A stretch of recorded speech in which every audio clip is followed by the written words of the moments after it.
ಹತ್ತಿಯಂತೆ ಮೃದುವಾಗಿರುವಂತಹ ಅಕ್ಕಿ ಹಿಟ್ಟಿನ ರೊಟ್ಟಿ ಯಾವ ರೀತಿ ಮಾಡೋದಂತ ತೋರಿಸ್ತಿದ್ದೀನಿ. ತುಂಬ ಹೆಲ್ದಿಯಾಗಿರುತ್ತೆ, ಟ್ರೈ ಮಾಡಿ ನೋಡಿ, ಸೂಪರ್ ಆಗಿರುತ್ತೆ ಈ ರೊಟ್ಟಿ. 1 ಗ್ಲಾಸ್ ಆಗುವಷ್ಟು ನೀರು, 1 ಗ್ಲಾಸ್ ಆಗುವಷ್ಟು ಅಕ್ಕಿ ಹಿಟ್ಟು ತಗೊಂಡಿದ್ದೀನಿ.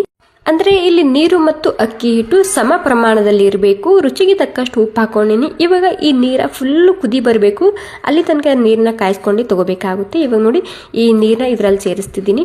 ಎಲ್ಲನೂ ಸೇರಿಸಿ ನೀಟಾಗಿ ಮಿಕ್ಸ್ ಮಾಡ್ಕೊಂಡು ಒಂದು 5 ನಿಮಿಷದಕ್ಕೆ ರೆಸ್ಟ್ ಮಾಡ್ಕ ಬಿಡಬೇಕಾಗುತ್ತೆ. ಯಾಕಂದರೆ ಇದು ತುಂಬ ಬಿಸಿಯಾಗಿದೆ. ಒಂದು 5 ನಿಮಿಷದ ಸೈಡಿಗೆ ಎತ್ತಿಡ್ತಿದ್ದೀನಿ. ಇಲ್ಲಿ ಹಂಚಿಗೆ 1 ಹನಿ ಆಗೋಷ್ಟು ಎಣ್ಣೆಯನ್ನು ಹಚ್ತಿದ್ದೀನಿ.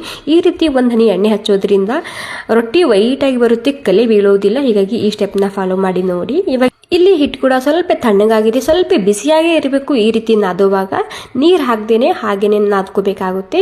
ಕೈಗೆ ಎಣ್ಣೆನ ಹಚ್ಕೋಬಹುದು, ಅಥವಾ ಜಾಸ್ತಿ ಗಟ್ಟಿಯಾಗಿದ್ರೆ ಕೈಗೆ ಒಂದು ಸ್ವಲ್ಪ ಎಣ್ಣೆ ಹಚ್ಕೊಂಡು ಹಿಟ್ಟನ್ನ ಸಾಫ್ಟಾಗಿ ನಾದ್ಕೋಬೇಕು. ನೋಡಿ ಒಂದು ಸ್ವಲ್ಪ ಕೂಡ ಕ್ರ್ಯಾಕ್ ಇಲ್ಲ. ನಾವಿಲ್ಲಿ ಹಿಟ್ಟು ಎಷ್ಟು ಸರಿಯಾಗಿ ನಾದ್ಕೊಂತೀವಲ್ಲ ಅಷ್ಟೇ ಮೃದುವಾಗಿ ಬರುತ್ತೆ ಈ ರೊಟ್ಟಿ. ಒಂದು ಸ್ವಲ್ಪ ಕೂಡ ಕ್ರ್ಯಾಕ್ ಇರಬಾರ್ದು. ನೋಡ್ತಿರ್ಬೋದು ಎಷ್ಟು ಸಾಫ್ಟಾಗಿ ಬಂದಿದೆ ಹಿಟ್ಟು. ಇವಾಗ ಏನಿಲ್ಲ, ಇಲ್ಲಿ 1 ಗ್ಲಾಸ್ ಹಿಟ್ಟಿನಲ್ಲಿ ಒಂದು 6 ರೊಟ್ಟಿನ ಮಾಡ್ಕೋಬಹುದು. ಇಲ್ಲಿ ನಾನು ಒಣ ಹಿಟ್ಟು ಅಕ್ಕಿ ಹಿಟ್ಟೇ ಹಚ್ತಿದ್ದೀನಿ. ಏನಿಲ್ಲ, ಇವಾಗ ಚಪಾತಿ ಯಾವ ರೀತಿ ಲಟ್ಟಿಸ್ಕೊಂತ ಅಂತೀವಲ್ಲ ಅದೇ ರೀತಿ ಲಟ್ಟಿಸ್ಕೊಂಡು ತಗೋಬೇಕು.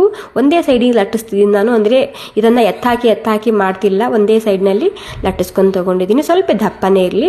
ಇಲ್ಲಿ ಮೇಲೆ ಅಲ್ಲಿ ಕೆಳಗಿನ ಮೈ ಇಲ್ಲಿ ಮೇಲೆ ಆಗಬೇಕು. ಈ ರೀತಿ ನೀರು ಹಚ್ಚಬೇಕಾಗುತ್ತೆ. ಬಟ್ಟೆಲಿಂದ ಅಥವಾ ಕೈಲಿಂದ ನೀರನ್ನ ಹಚ್ಕೊಂಡು ಒಂದು 10